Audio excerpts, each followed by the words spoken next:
Welcome back to the fourth and the final session of this conference today.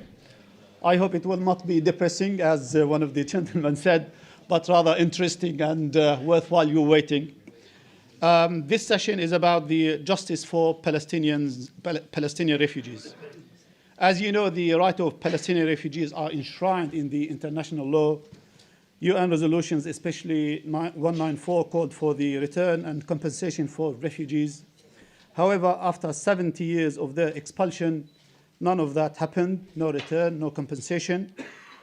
And the question is, what could be the agency's function in supporting the return of refugees? What other roles can UNRWA play in preserving the rights of Palestinian refugees and thus contribute to bringing justice to the struggle or to their struggle?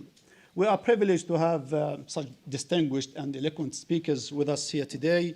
And we are going to start with Dr. Ghada Karmi, Honorary Research Fellow at the Institute of Arab and Islamic Studies at University of Exeter. And her intervention will be making UNRWA obsolete, implementing the right of Palestinian return.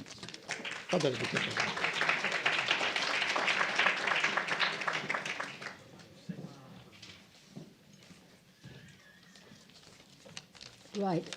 Good afternoon, everyone. And thank you for holding out till now. I think a number of people did not hold out and have gone.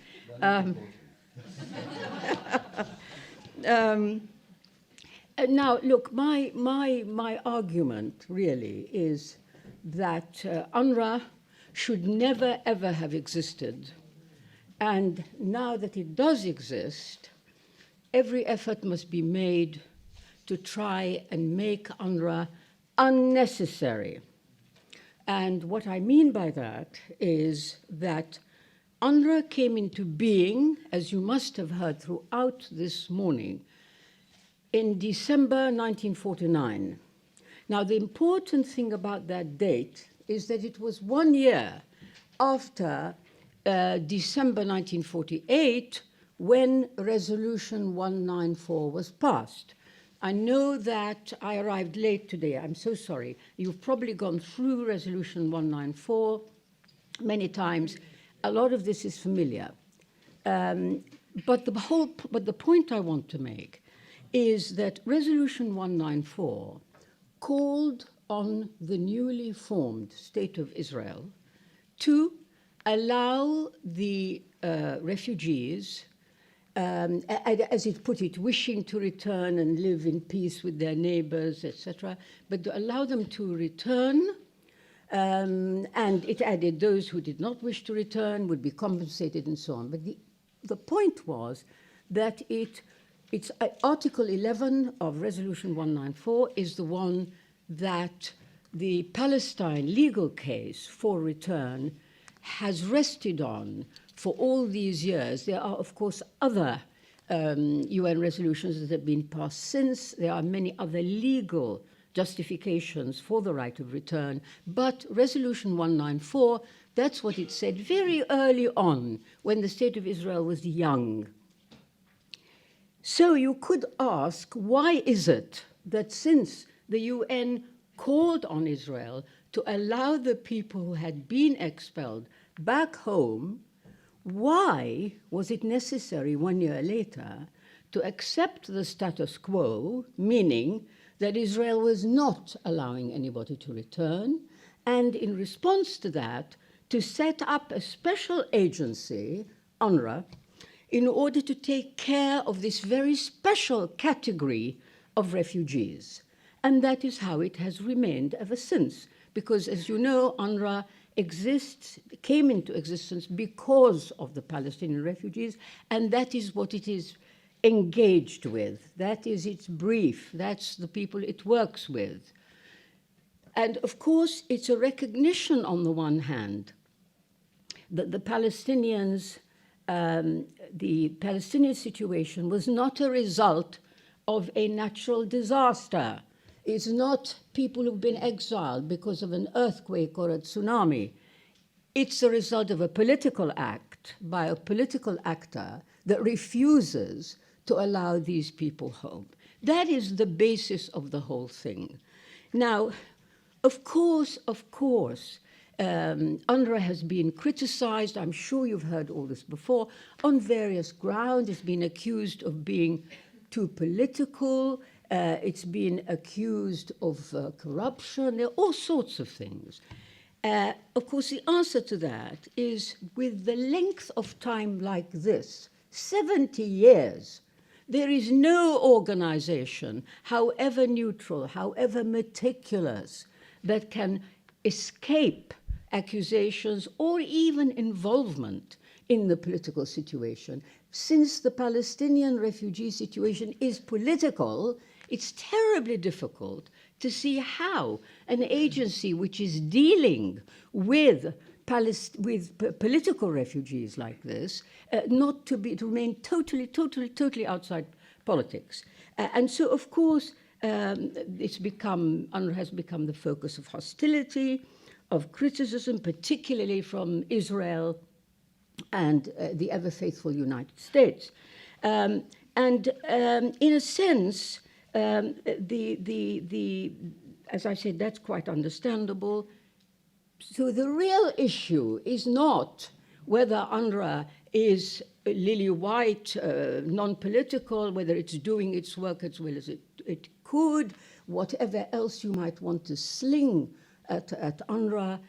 That's not the issue. The issue is that it exists for one reason and one reason only, that the Palestinian refugees have not been allowed their right to return. It's utterly simple. So I believe, you see, that the issue for us, the question for us, is not so much to go on documenting by the way, with the greatest of respect for historians, researchers, all the people who've been involved in these activities, but it is really not the issue to go on documenting the various aspects of the refugee experience, of how it has been, memory, all the kinds of things that so many researchers have been engaged in. The real issue is how we end this, and with its ending, UNRWA will end. So what I propose to do is to devote the rest of my short time to talking to you about what I think is the way to start implementing the right of return. Because if you agree with me that if the right of return were to be implemented, end of refugee problem, end of UNRWA. So therefore, how do we do it? Now, in a short space of time that I have, it's quite difficult to get across the idea with the full detail that I would have liked. However, I can give you the headlines, and I very much hope this will set up questions, a discussion, because it's really an idea which I think we need to think about very seriously. If you notice, over the years that UNRWA has existed, the right of return itself has become more and more dismissed, more and more ignored. It's a mantra. People repeat the right of return, knowing very well in their heart of hearts it's not happening, and it's very unlikely to happen. And there are a number of landmarks in the history of this I call watering down of the right of return, from 1967, Resolution 240, which spoke about a just solution for the refugees, 1993, Oslo, which relegated the refugee issue to final status, 2002, the Arab Peace Plan, which talked about, again, a just solution for the refugees, 2004, the roadmap, which talked about a realistic solution for the refugees, and then we have Trump with his desire, quite clearly, to end the whole thing. A, by cutting funding to UNRWA, B, by redefining what a refugee is and whittling down the numbers to something like 100,000 people. Well, I think that the answer to this, as I said, is to try and think about how we implement the right of return. Now, it's a long process, but it's certainly not longer than the 70 years we've spent waiting, but it's a long process. And it would start, in my opinion, inside the homeland.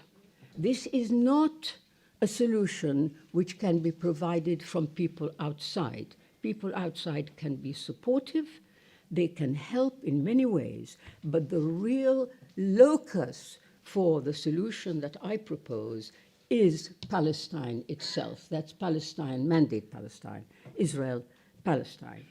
Because what we have in Israel-Palestine today is a single entity. It's a single state. I think everybody understands that. But the really important thing about this single state is that it's undemocratic and it's an apartheid state. It distinguishes between Jews and non-Jews, and it is ruling over a population of non-Jews, Palestinians, who have no rights. They have no citizenship, and they have no rights. If you just excluding, of course, the Palestinian citizens of Israel who have restricted rights, and they do have citizenship. But the rest, the West Bank, Gaza, East Jerusalem, are people without any rights, neither citizenship nor any other kind of right. And in my view, the struggle has to start there. These non-citizens must demand the right to have their own, they must demand equal rights with the rest of the population. Israel is ruling all these people, but it is ruling unequally. Therefore, the unequal half must demand the right to have equal rights with the rest. This is controversial. Why? Because I'm proposing that they ask for and apply for Israeli citizenship. So they become Israeli citizens, like the other citizens that Israel rules. Now, you have to bear with me and take this little journey in which, let us imagine that this happens, that the disenfranchised people, the Palestinians under occupation today, become citizens of the state of Israel. And in so doing, they then go through the processes of all democracies. They become elected to the parliament, they have representation, and they are able to pass jurisdiction in their parliament, which will govern the right of their compatriots to return. Now, it's a long process. It will be rejected immediately by many constituencies as being a surrender, a defeat. I've heard all this. I've given talks about this subject, that this is actually a way of giving in to Israel, that the hated enemy is we're supposed to become co-citizens with the enemy that has tormented us for so long. All these objections, not to speak of the objections on the other side, the Jewish side, the Jewish Israeli side, which of course would not wish to see an influx of non-Jews coming into the Jewish state. That would be the end of Zionism, and they will fight against it. But nevertheless, what I'm advocating is that we have no other way forward. All else, in my opinion, is a waste of time. And the two-state solution, idle speculation about the Palestinian state, is a waste of time. It hasn't happened, and it's had a long time to be able to happen. It hasn't happened at all. Israel is firmly in control, supported by the Western states. Therefore, the Palestinians themselves have to take their destiny into their own hands, and they have to do the only thing open to them, which is to say, we are being ruled unequally, and that's not fair. we demand equal rights. A simple request, one readily comprehensible over this side of the world, where equal rights struggle has an honorable history. And that, for me, would be the first step on the way to eventually realizing the right of return. And if the right of return happens, then there will be no need for UNRWA, and UNRWA will cease to exist. Until that time, until that happens, of course, UNRWA must continue to discharge its responsibilities, because we're talking about something pretty long-term. But in my opinion, it's something that holds out a promise of deliverance, unlike every other solution that I've heard of for this conflict today. Thank you.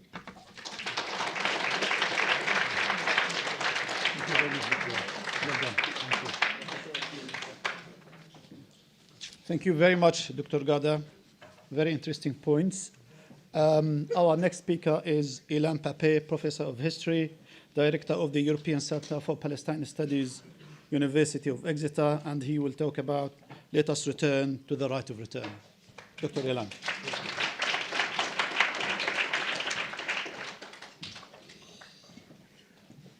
Thank you, Arafat. Thank you all for coming on behalf of the European Center for Palestine Studies that also sponsors this very important and crucial meeting.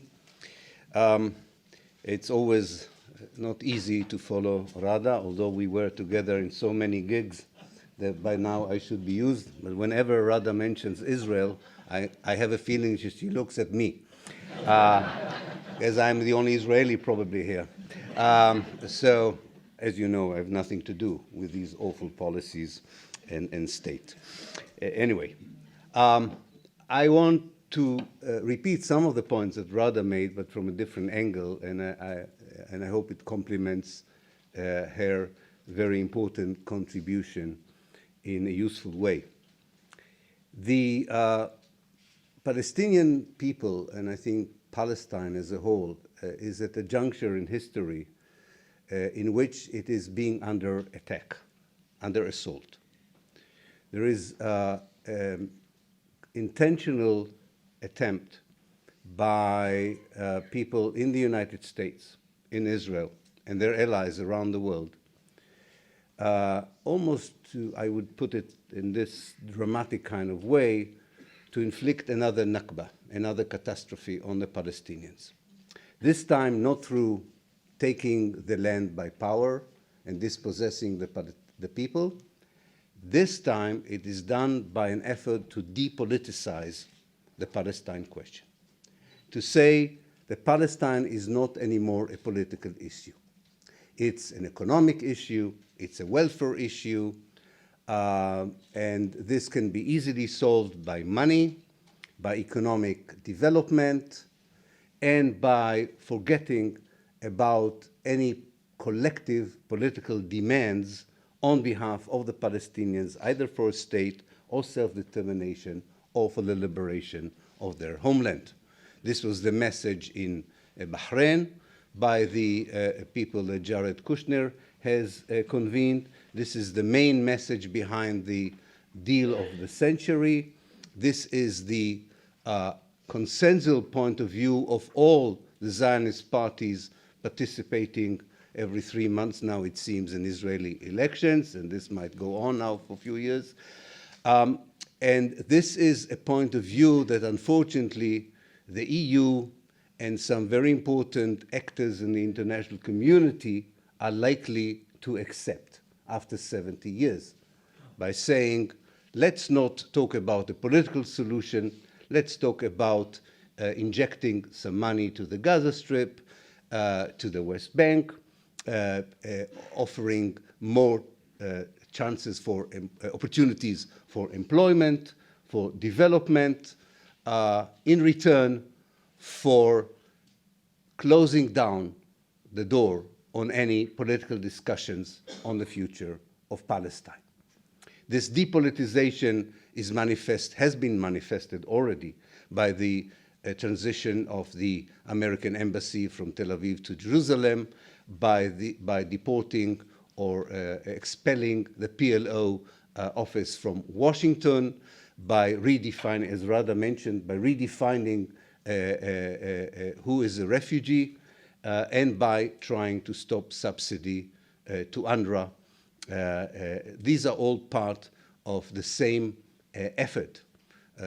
Another part of it is the Israeli Nationality Law that was passed in December 2018, that states very clearly that between the River Jordan and the Mediterranean, only one people have the right for self-determination, the Jewish people. This is all part of it, and we had the last bit, and this will not be the last, but the most recent one is the American decision to declare the settlements in the West Bank as legal. Now, if my analysis is correct, and given the imbalance of power on the ground, the local imbalance of power, the regional imbalance of power, and the global imbalance of power, the right of return becomes a very important challenge that has to be upheld to the attempt to depoliticize the Palestine question. Given the fragmentation of the Palestinian people, the disunity among the political leadership of the Palestinians, there are few consensus issues that can be enhanced as a counter-challenge to this attempt to depoliticize the Palestinians. And one of them is the sacredness of the right of return. And in my own field, which is academia, research, whether it is in the departments of politics or international law or departments of history, we should do our bit in studying the issue of Palestine as an issue of settler colonialism, as was mentioned this morning and in the previous session. And we should talk about the right of return, not just as a political opinion, but as part of the facts of life. And we should analyze and put the right of return, first of all, as a valid topic for research and encourage the next generation of scholars to continue and work on it. And this is part of the reason that we are cooperating with the refugee, with the Return Center here, in order to make sure that activism and scholarship on the right of return are not two separate projects, but are intertwined into a joint effort to make sure that this remains a topic very much in the minds of people in the mainstream media, mainstream academia, and in politics. But even more important, I think, in this respect, is to look at any outfit that exists, including UNRWA, any outfits that exists, any organization, any manifestation that stresses the political side of the Palestinian issue, namely the fact that this is not just a humanitarian issue. This is an issue of injustice that has to be corrected. Any such organization, and this includes UNRWA, has to be upheld until the scenario that Ghada has unfolded in front of us would become true. This is very important. Every UNRWA school that will turn into a PA school would contribute to the depoliticization of the Palestinian issue. In fact, one should, in a way, congratulate UNRWA after 70 years for the fact that if someone in Washington or someone in Jerusalem or Tel Aviv wants to depoliticize the Palestine issue, they believe that part of their struggle to do this, apart from equating anti-Semitism with anti-Zionism, and to bring down leaders who support the Palestinian issue around the world, part of their campaign is to try and bring UNRWA down. It means that after 70 years, despite of whether this was the intention, whether this was the product of the navigation that UNRWA did between its original remit and how it developed throughout the years, the fact that most Israeli politicians and most American politicians who are pro-Israelis see UNRWA as part of the problem, if you want to depoliticize the Palestine issue, is a great credit to UNRWA, whether they meant to do it or didn't mean to do it. And this is the only way that UNRWA could have really served the Palestinian people,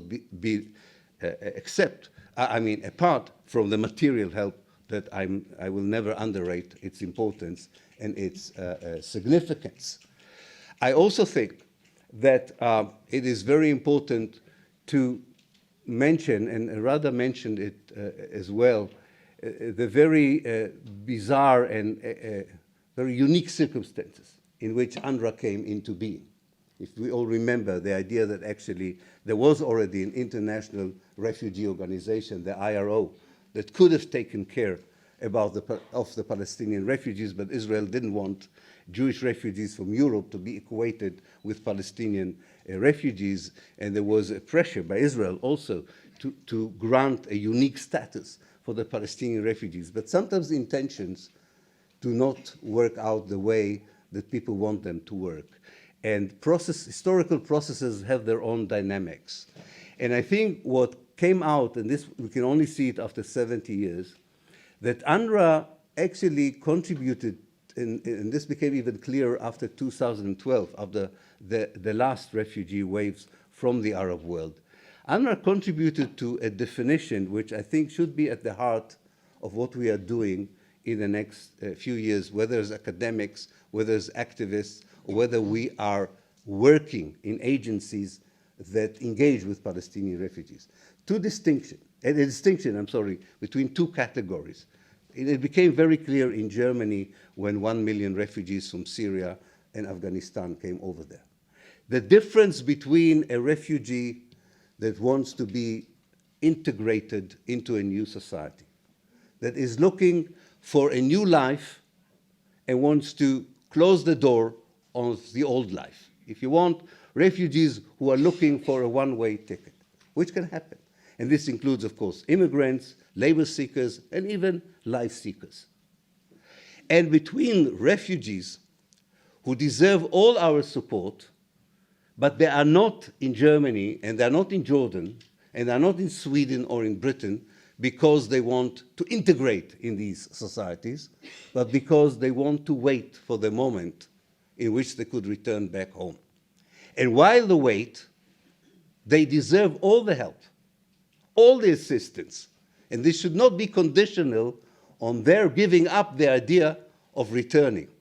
And definitely, there should not be a condition for giving up the idea of returning as a political, as a justified and moral political goal of the refugees, either as individuals or as a collective.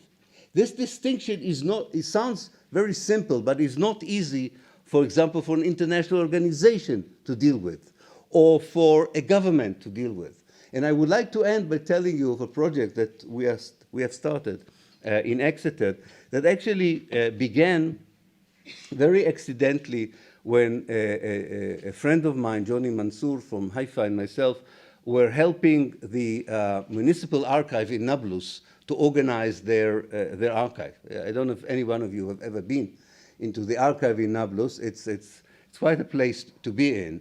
And we noticed, and I should have brought a PowerPoint, but I hate PowerPoint, so sorry, you'll have to use your imagination. We went into the archives and we saw a pile of boxes, and it seemed like, given the level of dust on them, that nobody touched them for about 70 years. And we asked, what are these boxes? And they told us there was a committee in Nablus between 1948 and 1950 that looked after the refugees who came from Haifa and all the north of Palestine, actually. And that committee was run by the municipality of Nablus. And we started looking at these documents, and we were amazed. From the mayor down to the last official in the municipality of Nablus, people gave up 10% of their salary to provide aid for the refugee. This is before UNRWA arrived in Nablus. This is not UNRWA. This is before UNRWA. And this is before the American organizations that came to aid for the Palestinians arrived. There was no international presence in Nablus. Now, I'll tell you in a minute why I'm talking about this. It looks like it's not relevant. And the whole community was recruited to help the people. And one of the things that they did in this committee, and we found it in the archives, they interviews the refugees about their experience, because as you know, not everybody remained in Nablus. Some of these refugees left Nablus to other places. And they said that what was so unique was that the community understood exactly their situation. That even the word aidun, laji'un, nazihun did not reflect their situation. Refugees who are very near their homes are already destroyed while they are in Nablus. In the 2 years, they knew when they were in Nablus, the 20 kilometers from Nablus, their homes became Jewish settlements or Jewish forests. They knew that. But they said the community understood it. There was no need to explain what they're doing there. Fast forward to our days, we presented our paper to a conference, and then we found out a few researchers from Lebanon who worked on Lebanese municipalities, researchers from Germany who worked on German municipalities, where Palestinians from an early wave of refugees were dealing with the absorptions of the refugees who came from Syria to Germany. And we found out that when local communities deal with refugees, especially with Palestinian refugees, even Palestinian refugees from Syria, this whole idea that I'm a refugee that deserves all the help from the host country or the host community, and yet this has nothing to do with me giving up the right of return to my homeland, was much better understood on a local level than and this is something the international organization were not able to deal with, the government of Germany was not able to deal with, and this brought us to the idea that actually we are now working with this, I would end, and this comes back to what you do to make the right of return a living project. We're working with municipalities inside Palestine, especially in the Galilee, who have a lot of relatives in Palestinian refugee camps, to say how they would prepare for the return of the refugees to their own communities. And as you know, this is not the only project. You probably have heard about the project Udna, where young Palestinians have built models of how destroyed villages would look like when they're reconstructed. I think all these issues are not proper plans because the right of return is around the corner. No, they are part of what Gramsci used to call a cultural struggle.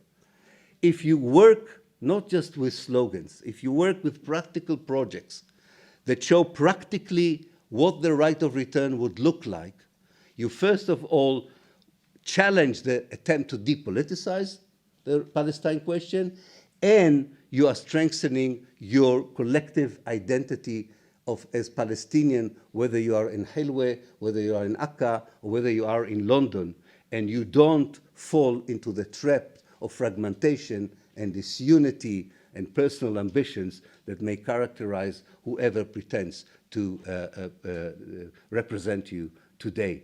So the right of return is part of a cultural struggle. It's part of a set of practical projects that one day, hopefully, inshallah, would be implemented on the ground. Thank you.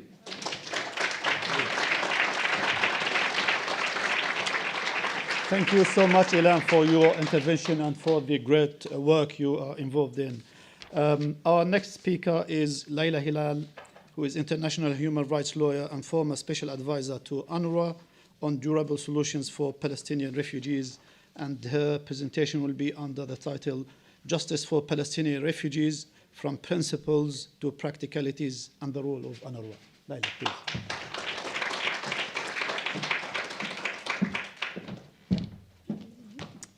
Thank you to the Return Center and the Al Jazeera Studies Center and University of Exeter for hosting this conference and the invitation. And I'm very honored to be speaking with such distinguished panelists. I don't have a cohesive argument to present. Rather, I wanted to just make a few comments on principles and practicalities to contextualize the discussion on justice, and I was hoping that we would have time to dialogue. So to the extent that we have that time, I think that that's valuable. When we talk about justice for Palestinian refugees, we are automatically oriented to the right of return, because the essence of being a Palestinian refugee in political terms is the denial of the right to return home, which is a very distinctive and unique aspect of the Palestinian refugee experience. But I think that from the very rich presentations that we've heard today, actually the issue of justice for Palestinian refugees is slightly more complex.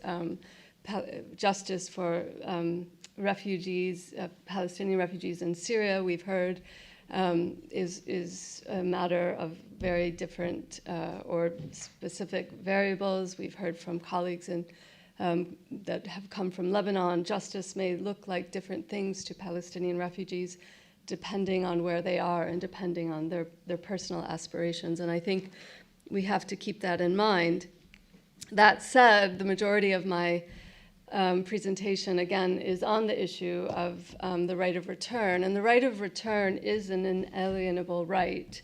And we do tend to look to UN General Assembly Resolution 194 as the basis of that right. But the strongest case for the right of return in legal terms can be found in the International Covenant on Civil and Political Rights. And this covenant is the corpus, makes up the corpus of fundamental human rights.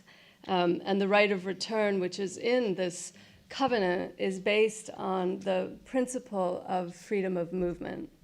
And many of you probably already know this, but I think it's important to think about the relationship between the right of return and freedom of movement, because in fact, the situation of Palestinians across the fragmented territory that is their lives is really one about the denial of access and denial of freedom of movement. And so if we locate the right of return as being part of that sort of multi-layered set of denials that prevent refugees from moving and going where they want, I think that creates an important intellectual dimension and posturing for political and cultural movements. And here I would say, in terms of how we realize the right of return, if it is a denial of the freedom of movement, ultimately, if a refugee has the right of return, if a Palestinian refugee wants to return, all that is required to make that happen is for Israel to open the borders, or for some authority that is controlling the borders to allow Palestinians to go home. So in a sense, it's not a complicated matter to practice the right of return. But in reality, if you look beyond the principle, it is a hugely complicated matter because ultimately, if refugees were to return home, we would need a number of social and economic programs to support their return, because returning to where and to what and how would that return be a matter of justice, fairness, and sustainability. And the importance of understanding that you need these set of programs to support refugee return links to the future of UNRWA, which I want to come back to.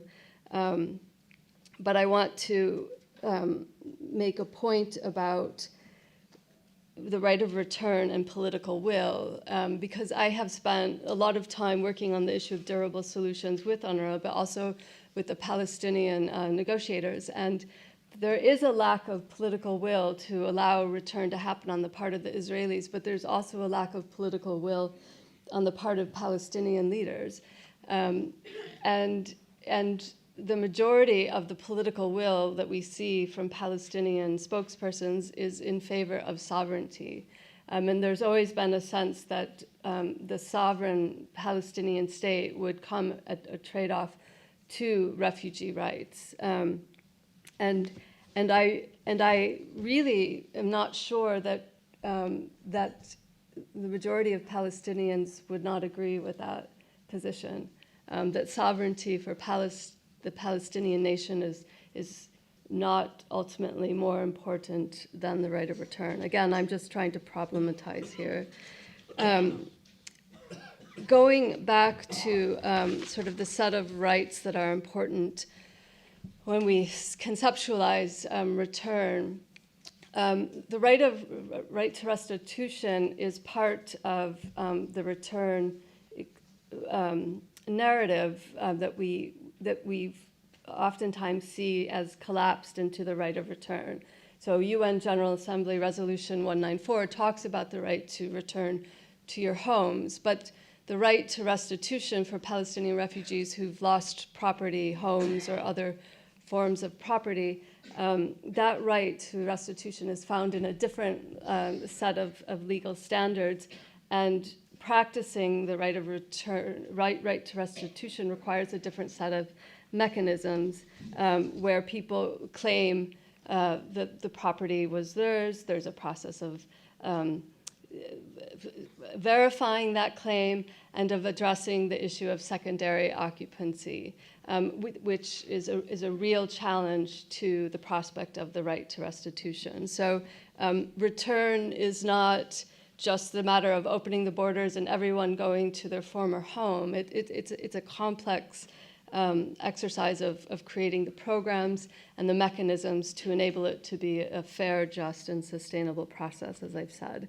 And I think that UNRWA has an important role to play in that process. UNRWA does not have a mandate for durable solutions. It cannot go out and talk to Germany about the prospect of resettling Palestinian refugees, third country resettlement.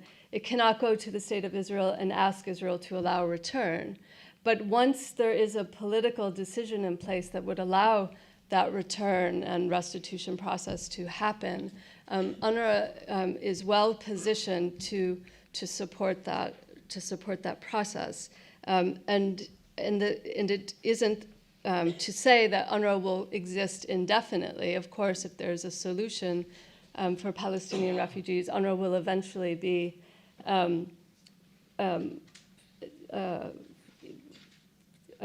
phased out, and I think UNRWA accepts and would welcome that phasing out, but also to say that before that phasing out period, UNRWA has an important role to play. And just some examples that I'll quickly go through before I end. UNRWA has a comprehensive registration system that was recently updated. It's very advanced digitally.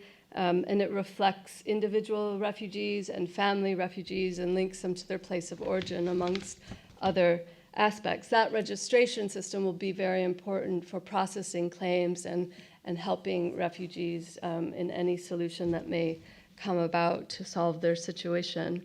The 30,000 strong staff of UNRWA would be important to facilitate returns and support any reintegration or resettlement process within the region itself.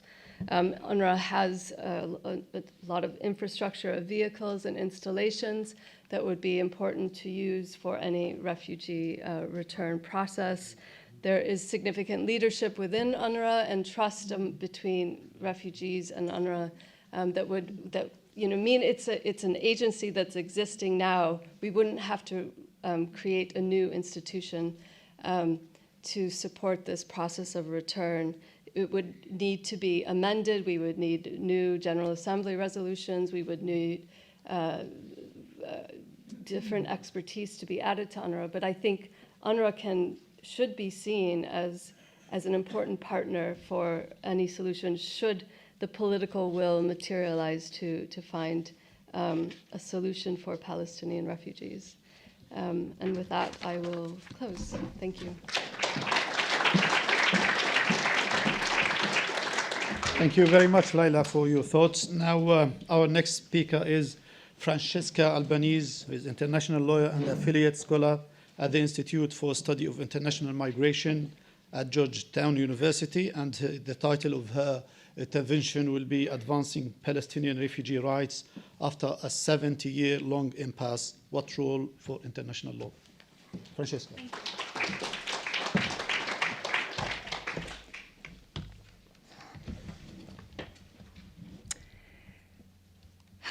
Colleagues and friends, I should start by expressing my gratitude to the Palestinian Return Center, the Al Jazeera Centers for Studies, and the University of Exeter for organizing this inspiring conference, to which I should like to contribute with some reflections on the relevance of international law to advancing Palestine refugees' rights, including through UNRWA. The relationship between international law and justice, which is sort of the overarching topic of this panel, has historically never been a straightforward and uncontroversial one. And the Palestine question is a case in point.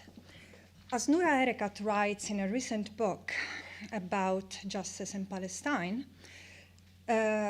she argues that in this case, international law has not served to deliver justice, but for some, and has in fact done more to advance Israelis' interest than Palestinians' right. Without disputing the validity of this argument, it's important to distinguish international law per se from its enforcement and explore where the gap exists between the two, why it exists, and what instruments, what opportunities we have to fill it. It was said, and I would reiterate it now, it was said before that international law was meant to be central to resolving the Palestine refugee issue. But as we realize, its enforcement was eventually and continues to be in many respects hijacked by political considerations. I do of course agree with Leila that today the right to return is strongly protected under human rights law, refugee law, and other bodies of law.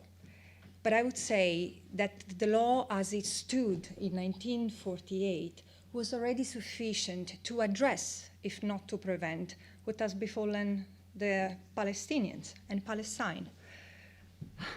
The right to self-determination for the Palestinians existed even much earlier than the right itself was codified as a universal right. And so the right to return, even if it had not been created or codified per se in 1947-48, did exist for Palestinians. And it stems from the law of armed conflict and the law of state responsibilities that it did apply. And according to these bodies of law, which precede 1948, forced displacement and mass expulsions were found to constitute war crimes and crimes against humanity far before 1948. This was established at the international tribunals of Nuremberg and Tokyo. So according to the law of that time, Palestine refugees who had been subjected to violence, depredation, and expulsions should have at least been allowed to either return to their homes or to relocate elsewhere had they so wished, and be compensated for any loss suffered. In that case, the law as it applied in 1948 was more generous than what Resolution 194 recognized, which was compensation, in addition to what I've said, it was compensation for those who chose not to return to their homes. So I would reiterate the General Assembly Resolution 194 did not create those rights for Palestinian refugees. It limited itself to reaffirm them and make them even more relevant for Palestine refugees. However, having said that, we all know that the letter of the law, the spirit of the law, was never implemented, and we all know the tragic consequences of such impunity. We also should be reminded from 1948 onwards, international law has further consolidated and evolved in ways that should have protected Palestinians from further conquest and alien domination, dispossession and depredation, from displacement and the hardship of life in exile, at times of peace or at times of conflict. They should have been protected from statelessness, and should have been protected. They should enjoy rights as humans entitled to human rights. And yet, hundreds of thousands have continued to be forcibly displaced, subject to violations from what remained of the territory of former British Mandate Palestine in 1949, 1953, until 1959, and most notably in 1967. Since then, millions of Palestinians have continued to suffer thousand shades of abuses under Israeli occupation's yoke, and many outside occupied Palestine are still unable to enjoy their fundamental civil, cultural, economic, political, and social rights either. Their often precarious legal status, as well as recurrent discriminations on the ground of their Palestinian identity, results in marginalization, poverty, and, as it often happens, further displacement. Now, as Victor Catan says, when it comes to Palestine, law is closer to power than to justice. Yet, my point is that this harmful subjection of international law to political expedience is not an endemic or unchangeable characteristic of international law. It can and should be undone so that law can serve the cause of justice in Palestine and for Palestinian refugees. Now, in order not to sound totally off the planet and the last naive person on the block, I should also elaborate on what this might imply in practice. First, as a legal advocacy solidly built in history should continue to keep the attention on the Nakba, what enabled it, which is exactly and precisely what Israel and its supporters attempt to obscure both as facts and as legal foundations. Second, the tendency to subject protection of Palestine refugees to political considerations is not something that is limited to Israel. It affects Palestinian refugees wherever the dispersal has taken them over these 70 years. And in my research, I've counted 60 countries where they are, and where, especially after the 90s and as of the 2000s, they've experienced increasing protection challenges and lack of access to enjoyment of rights. Exceptionalism and discrimination in determining the legal status of Palestinian refugees disempowers individuals who could otherwise contribute not only to host society, but to shape their own political future and that of their people. So it speaks to the argument that has come up today more than once: ownership and legitimacy, agency.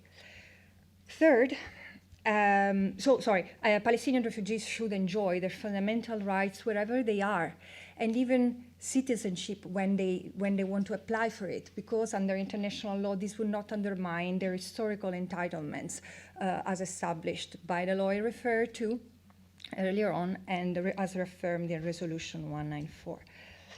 Third, a firm application of international law should be premised on the assumption that the situation of Palestine refugees, as it has been said before, is not a humanitarian issue to be managed, but rather a political, legal, and moral question to be resolved, and its resolution in a just and durable way is an enduring responsibility of the international community, and Israel, of course. This is the spirit of Article 1D of the 1951 Refugee Convention, which is believed by many to be the origin of the discrimination against Palestinian refugees and at the origin of the exceptionalism through which Palestinian refugees are approached. But that article just recognized a distinctive regime for Palestine refugees, meaning the existence of UNRWA and the often forgotten but still very relevant UNCCP, the United Nations Conciliation Commission for Palestine, which in 1948, as Ghada recalled us, was mandated to find a political solution to the question of Palestine, including the refugees.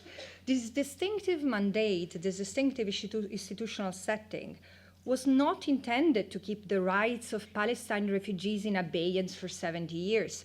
Rather the contrary, solutions were to be found quickly and effectively, and this is what the distinctive regime was about.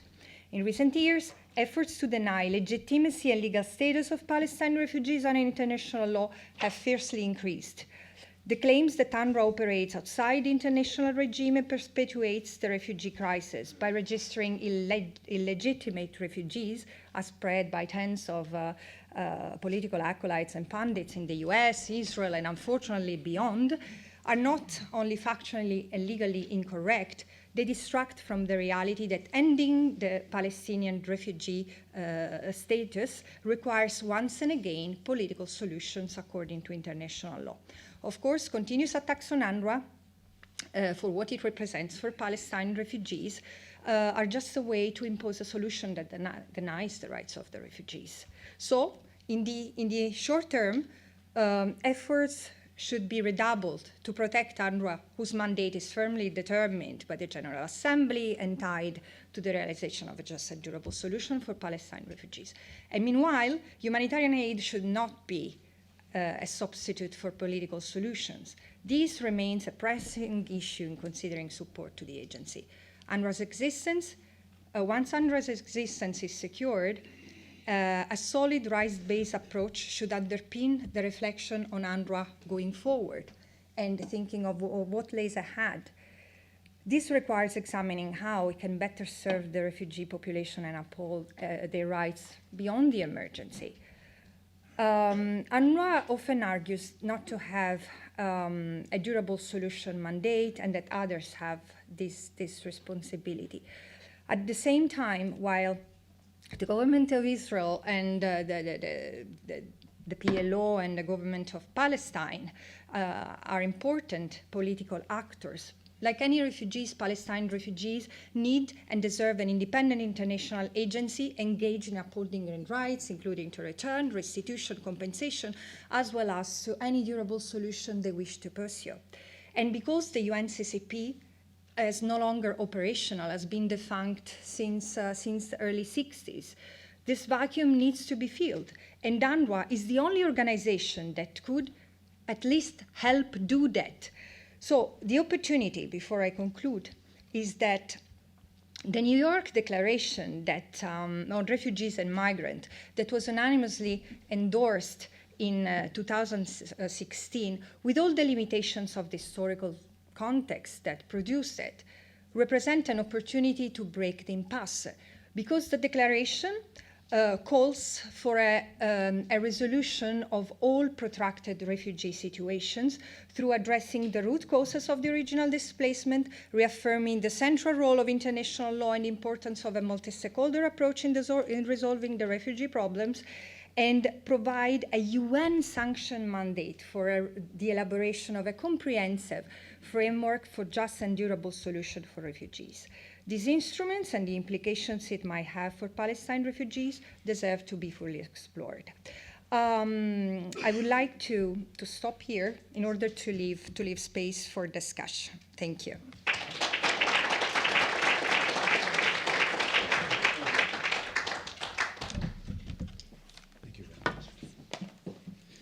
Thank you very much, Francesca, for this presentation.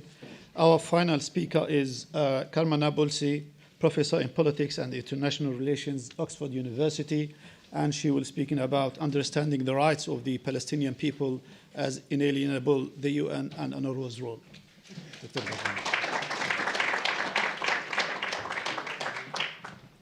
Thank you so much for getting through that title. And thank you all for your patience. I know it's been a very long day on this subject, so I'm going to keep mine very short. We have a number of incredibly distinguished people here today. And I'd first like to thank Pietro and Tarek from the Return Center, the Center of Studies at Al Jazeera. And Ilan, I was I didn't know.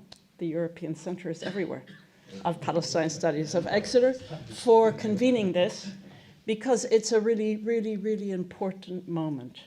And it's very important to hear from some of you that I see, old friends, and some, we have the former director of the Return Center here. Very nice to see him. I know he's very glad to see you here. And so when I gave my title to he wrote back and said, do you realize that the panel is on future justice, justice for the Palestinians in the future? Because I'm going to talk about something that I cannot pronounce because it's inalienable.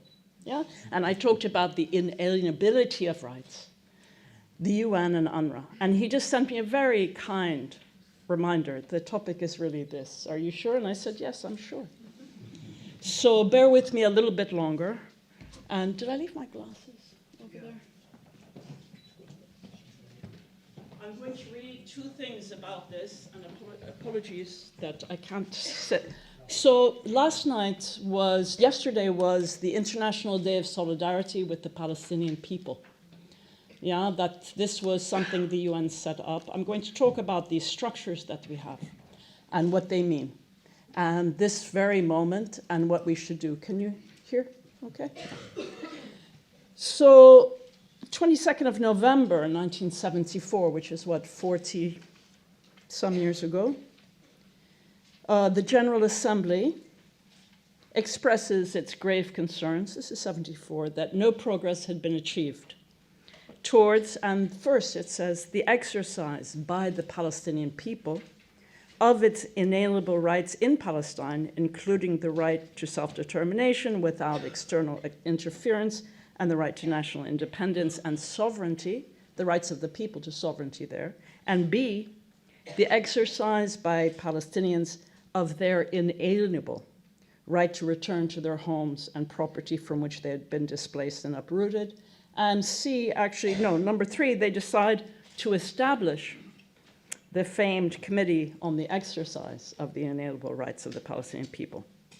Right, that was 75, and then also, one of the first things the committee does the next year is organize, and the General Assembly voted through, in consultation with the committee, it was a recommendation, the first year of that committee, commencing in 1978, this was actually 77 must have been, the annual observance of 29 November as the International Day of Solidarity with the Palestinian people, and that was the day of the partition was voted through.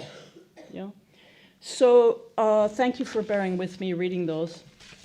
It's important because this notion of inalienable is going to help us for how we orient ourselves in the future. Because what I'd like to just touch on is, what do we need to do at this very moment? What does this moment call for? How can we adhere to a strategy that protects the Palestinian people in this moment? How do we advance justice, which was the mission we were given to talk about? How do we avoid becoming part of the very forces arrayed against the Palestinian people? How do we avoid this relentless push into providing cover, even if it's genuine ignorance, much less the studied ignorance? So what is the role of policy for the moment, of those who make policy, the policymakers? Yeah? Or for those who are active scholars or interested parties, as they're known, yeah, with this issue. So if there is a desire, a need, a wish to do more than chronicle the destruction of an entire people, so what is their, or what is our, responsibilities at this moment? Now, I would say the first responsibility is to appreciate what is going on. Ilan very generously said, if you agree with my analysis, and after a description of the deal of the century, about what is going on at this moment, yeah, 2019. And So that would be the first responsibility, to be sure that we understand what is happening now before we can decide what to do, and not assist in denying it. Now, I would say this operates in two ways, and I'm just going to talk about them very briefly. But it's about the project of settler colonialism, its acceleration, and the opportunity that is presented to the settler colonial project to complete what was attempted in 1948, and therefore in some, this plan, which is still underway. It is still underway. Yeah? So, everybody knows, I don't need to rehearse the elements of the deal of the century, but I think it's very important for UNRWA and UNRWA's role and what is happening for everybody to understand it, a little bit. So, of course, this plan, the settler colonial project, which is accelerating and has not yet finished its ends, its dispossession, is to take advantage of this momentary conjunction of forces, which is allied with the extreme right. So we have President Trump in the White House, the formation of this coalition of right-wing parties in Israel, the role Saudi Arabia is playing, and in UNRWA is important, and the involvement of several Arab regimes, and the rise of pro-fascist and anti-Muslim and racist parties in Europe. So its purpose is to achieve the most extreme, irredentist, and expansionist vision to complete the settler colonial project that began a century ago in Palestine. So the other side, I would say, of this, and the way this would work, of course, is where the language is on the process, the peace process, one state, the two-state, etc. There is these final status issues, is what they're called now.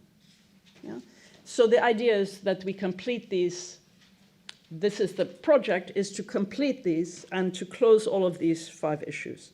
As we can see, settlements, Pompeo's statement, borders, refugees, Jerusalem, and to complete these by force. So that is what you can see unfolding. And the opportunities will continue to be sought by this project over the coming year. This is important also when you want to analyze what do we do, how do we take up our responsibilities in this moment. Yeah? So the other side of this, I was saying it's 2 sides. You have the settler colonial project, which is accelerating by force and by military. Yeah? The other side of this is, what does it need to complete this project? It needs a silencing, which is an active silencing of solidarity. It needs an active silencing of the international administrative classes and a depoliticization. I think Ilan spoke about that and others talked about, we can speak about things in very abstract terms, very technical terms.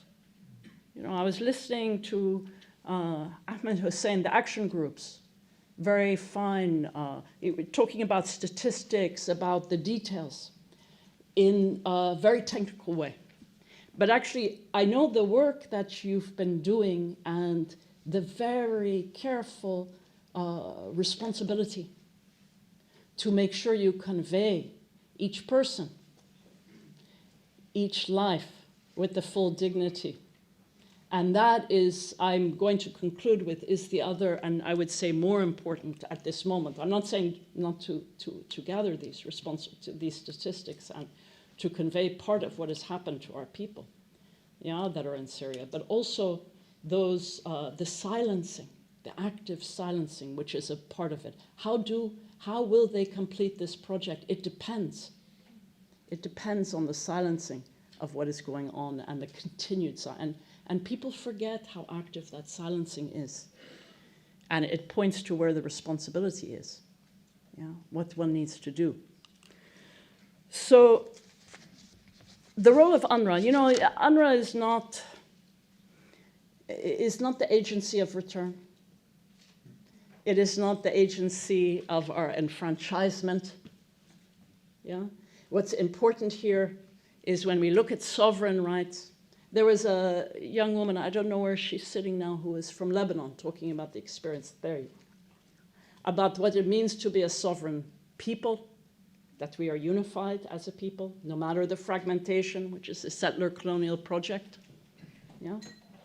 And that understanding of what is sovereign, not the land, not just the land, not just that we are attached to the land, but that the sovereignty accrues to the people, and that the people are unified, which rejects the notion of the settler colonial project, which is to fragment us, which is to dispossess us, and to make it an invisible process. And therefore, we have to look very carefully at these institutions. I would say the most important thing now about UNRWA is that it's the memory not of the return or what happened to us even, but of international responsibility for that dispossession.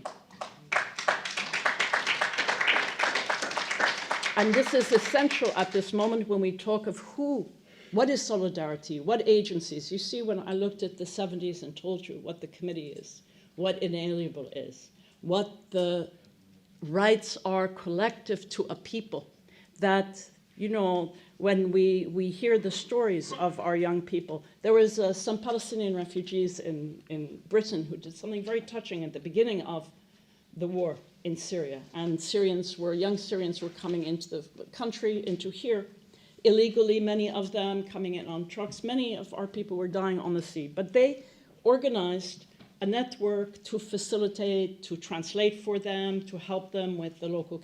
And they titled it, "You Looked After Us, We Welcome You," to the Syrians. Because this kind of solidarity of what does it mean to be one amongst others, that you are treated with this dignity. Ilan talked about the municipal, I've been in those. But in every city inside Palestine and around it, that's where we all went as refugees. A lot from Jaffa, you would have found stories there, right? In Nablus. But you can hear from the older generation these stories as well about the hosting, but the preservation of the inalienable rights. You know, I've never been a two-stater or a one-stater.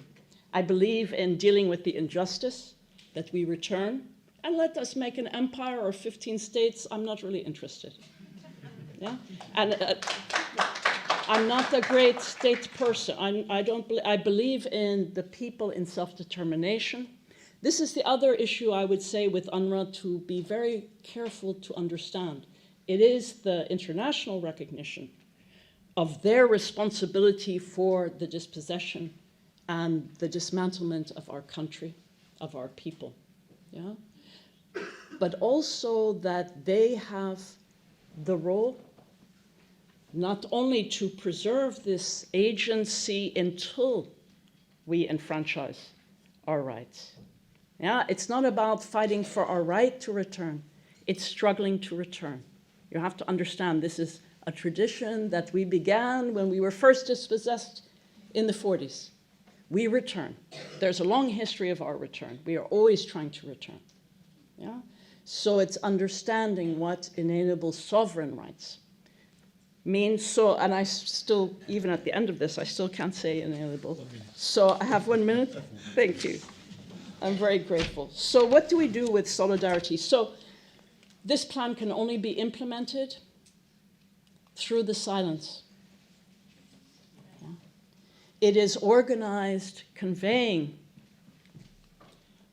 of the presence of the Palestinian people. It's, you know, the young generation are as hardcore, even more than us or Ghada's generation or any. Their hearts are full of return. So it's the rights don't go away. Of course, they stay with our people, and we will struggle until we return. Yeah? But what do we do? I know it's about 30 seconds now. Arafat. So how do we stop the silencing? I think many of us that stand with us forget about the silencing part, and that before you advocate, before you boycott, before you take action, stand with us and convey that story again and again and again. Make sure that we're visible in our struggle. So, thank you very much. Thank you so much, Karma, for this great presentation. And now it's time for questions and answers, but I'm going to take advantage of my position as a chair and ask the first question. And my question to Dr. Ghada, concerning the one-state solution, and some people say that it might have some negative impact on the identity of the Palestinian people or their right of self-determination. What do you think about that? And now we'll take questions, and I'll ask Majid Aziz, the chair of the Palestinian Return Center. Good evening. I found myself in a duty to comment on Dr. Karmi's input in this conference as both as Palestinians. I believe as a Palestinian, find myself with Dr. Karma that we are advocating our right of return. It's not our duty to find a political solution who will sovereign. We have rights. What you have just delivered here, that you forget the 7 million outside Palestine, and you are dealing with the Palestinians inside, and you are asking them to acknowledge the state of Israel and to have their citizenship with Israel. As Palestinians, I can't find myself or the majority of Palestinians to acknowledge such an input from any Palestinians. Secondly, if you are trying to imagine yourself as Mahmoud Abbas and negotiating on behalf of Palestinians, for example, you're supposed to tackle the deep cause and the roots of the problem. The roots of the problem, there is a law of return who has caused the problem.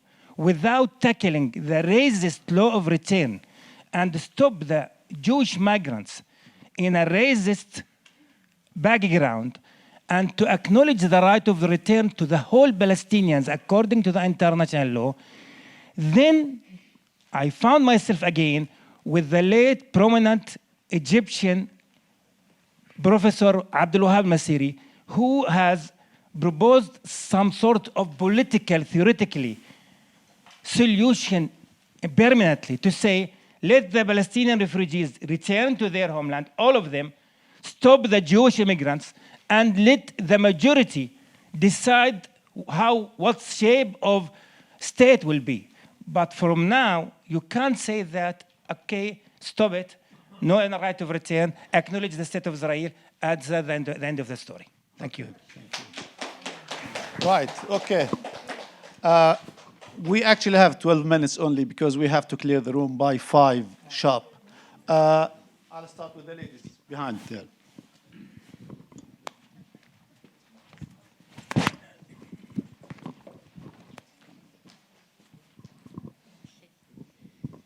Thank you very much. First of all, I wanted to thank you for this interesting conference. Just to quickly introduce myself, I'm a French immigration and refugee lawyer, and I have my own small office, okay, north of Paris, and I was in Moria refugee camp in Lesbos in Greece, and I saw many Palestinian refugees people, and nobody talk about them. Also in Europe, and I was also in Italy and Calais, you know. I think that there is a crisis, not of refugees right now, but a crisis of the international law. And I have one question to the lawyers, international lawyers, because I can see on my daily life as a lawyer, but a small lawyer, okay? I'm just before the French court, okay? And I can see that we have lots of problems to defend the minimum of the rights of the refugees, and that we have to fight a lot also against I'm sorry, it's not political correct to say, against the new tendency of the judges, not only in France, but I think in Europe and everywhere, is to not applying the international law and refugee law and the convention in Europe, for example, of Geneva. So my question is, what is your opinion on the international law crisis and the crisis of the multilateralism? Because right now, I think you cannot implement any law if there's no international society anymore. I mean, or... Okay. Okay. Okay, thank you. Okay. I'll take a couple of questions. Yes, there, please. I'd like actually to give a chance to those who did not ask. And then if we have time, I'll get back to you. Thanks. Hi, thank you for a really interesting panel. My question is for Dr. Karmi. You talked about one of the ways to realize right of return for Palestinian citizens, for Palestinians to apply for citizenship of Israel. But I wondered how that's actually feasible, given that Israel has a policy of systematically denying citizenship to, for example, Palestinians in East Jerusalem who apply for citizenship. So I just wondered how you kind of square what you're saying with the reality that Palestinians are not being are not allowed to become citizens, and Israeli politicians are making clear that any annexation would categorically not include the provision of citizenship. Thank you. Thank you. Question here. Here. I think you asked before. Okay. Thank you. You did not? I'll come back to you then. Sure you did. Okay, I'll get back to you. Yes. Yeah, I mean, the violations of international law, the problem with international law, and I was wondering whether the problem lies with the UN Charter itself, with the right of veto, the power imbalance of the right of veto of certain members of the actual of the UN, and which works in favor always of the US advocating for Israel. Okay, thank you. The last question, gentleman, second row, please.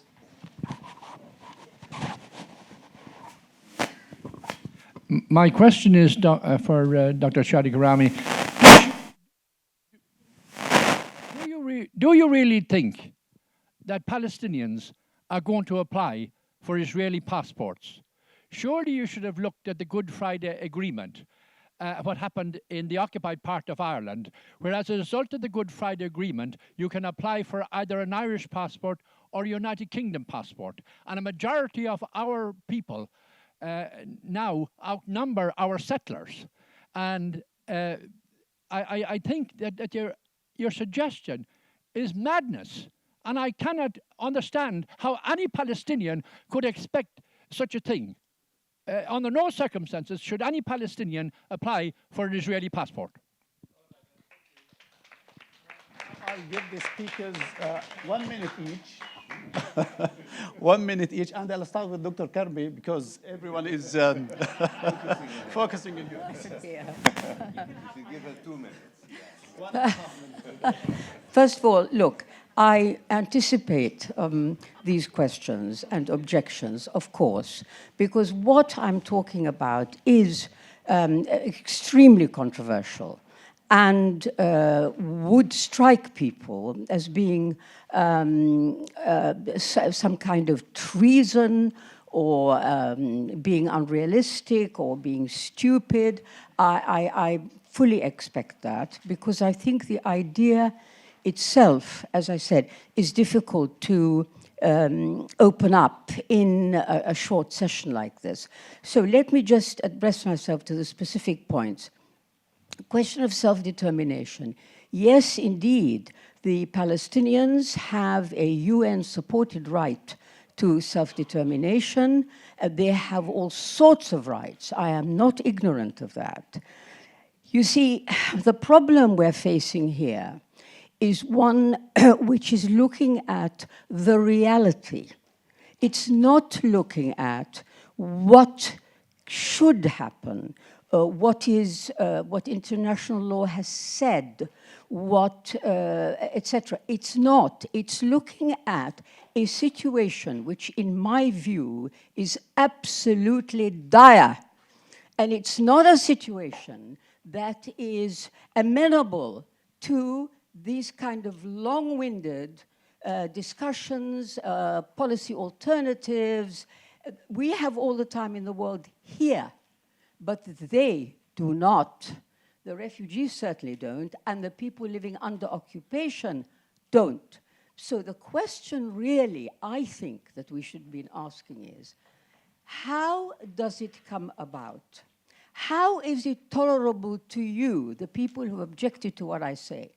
How is it that you can accept a situation in which Israel rules over 5 million people without a single right? How is that acceptable? How has Israel been allowed to do that? So my answer to that is, of course it's not acceptable. And you can shout till you're blue in the face that it's not acceptable. It will make no difference.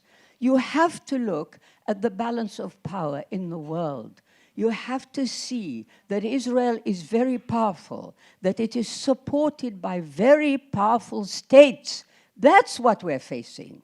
So the question really for the people under occupation, the people who are in this situation I've just talked about, where they're being ruled without rights, is they have to fend for themselves. The solution I suggest is not ideal. Can anybody possibly imagine that one would desire to be an Israeli citizen alongside in the Israel we see today? No, but from my point of view, from what I can see, just using common sense, that is the quickest way in which you can infiltrate the Zionist state. Because there are so many of us, we are non-Jews. Yeah. The way we are on our land, stay on the land, and live in a different way. Okay, so let me just say quickly. So. Okay, so you accept Israeli citizenship. That's the quickest way you can do it. You're not going to do it by talking to the Israeli government and saying, can you give us rights? They're not going to do it. You demand it with a big campaign which publicizes what has been going on. That is the idea that I've got. And finally, Ireland, there are parallels, but not that close. Really, they're not. And in terms of the right of return, the whole point about this is, believe me, however many times you talk about international law on the right of return, it won't happen. Take it from me. It'll only happen through a long-winded process of the type I'm describing. You get it into the parliament of a single state and you pass laws. That is the quickest way to get people to come home. Thank you, Doctor. Thank you very much. 1 minute. 1 minute. Dr. Ghada took 2.5 minutes. It's okay. She deserves it. It's okay. Just 3 short points. One is that we mentioned several times that Israel is a settler colonial project. International law is not very good in dealing with settler colonialism. In 1960, actually, international law declared that settler colonialism is not part of the remit of international law, and therefore Canada, the United States, and Australia were never brought to international tribunal for justice. If we accept that Israel is a settler colonial state, we have to review international law because of that, because the whole premise that Israel is a settler colonial state means that we're not talking about peace process, but about decolonization, and we need to revisit the idea of decolonization and international law. We haven't done it for many years because we thought decolonization had already ended, but it had not ended in Palestine. Just a second point, which I think is important. The right of return is also an entry point to discuss, and several people mentioned it, to discuss the nature of the State of Israel. The Israeli objection to the right of return is because Israel is a racist state, not because there are difficulties in absorbing refugees. And we are now living in a country here that tries to silence us in discussing the validity of the United Nations 1975 United Nations resolution that Zionism is a form of racism. Zionism is a form of racism. It is racism. And our discussion on the right of return is a discussion of the right of a regime which is racist to continue to enjoy international immunity. So when you're fighting for the right of return, you're also fighting to delegitimize a racist state that does not only discriminate against Palestinians, believe me, it is also very bad news to Jews wherever they are. Thank you. Thank you very much, Ilan. Leila? A comment. I think, I mean, to an extent, perhaps the way I approach the subject is a bit archaic, and what is animating people more is the political project of how Palestinians gain their rights writ large and the challenge to the State of Israel. I will say, though, that you are not going to achieve your rights if you do not approach or understand that ultimately outcomes have to be negotiated. I mean, Syria taught us you cannot come out with absolute positions and expect to win your case without negotiating with powers that be. So there is a reality that has to be taken into account. And there are Israelis that want to be a part of a future inclusive state. And so we cannot afford to be absolutists, and we need to be able to imagine outcomes that are detailed, that consider rights, that consider how we balance the people that will coexist in one land. I think also what we have to realize is that the refugee problem is going to grow. Palestinians everywhere, if you ask them, the refugees, what they want, maybe they want the right of return as a political project, yes. I'm not going to say no, but everyone everywhere are being challenged in terms of just their ability to survive and live. So the migration crisis, the refugee crisis is going to grow. And we had a very sobering account on UNRWA's situation, and its future is very tenuous. And so what are we going to do with all of the Palestinian young people that want a future? There are two issues. There's we have to finish, so I'm so sorry to rush you. But Francesca, 30 seconds, may I? 1 minute only, please. All right, I'll try to stick to it. So I'll take the question of the international law crisis, but allow me to narrow it down. I think that the problem is that the culture of impunity that Israel has triggered with its continual denial of respect and disregard for international law, that has been sort of condoned and tolerated primarily by the United States, and under the current administration is actually supported and celebrated, is extremely dangerous. And it's not dangerous, it's dangerous beyond Palestine, because it's eroding the very basis of multilateralism. This is what the Trump administration is doing. And of course, in times of emergency, what do? We rally up our allies. It's a call for action to unite the front of those in this battle of consciousness and principle feel to stand against what Israel and the Trump administration are trying to do, which is eroding the basis of international multilateralism. Is the United Nations veto power a problem? Yes. Thank you so much, Leila. The last word with Karma. Sure. If it was me, we could do that for sure. Karma, please. The last word. Well, you know, this notion of rights being sovereign, that they belong to an entire people, I think is the most important thing to emphasize. You know, all of us as a people have the right to self-determination. That's not just those that are on the land. Those that are on the land are now like refugees themselves, which is the joke I always say. You're all feeling like refugees now, and many of our refugees are inside Palestine. But the self-determination in return cannot be separated, one or the other. One first, the other second. We know how those things work. It's only through the unity that we gather the strength and can convey it to others so that they can help us. Thank you. Brilliant. Thank you so much. I'd like to thank our panelists very much for this great presentation, and thank you very much for your interventions and debates as well. Thank you. Thanks.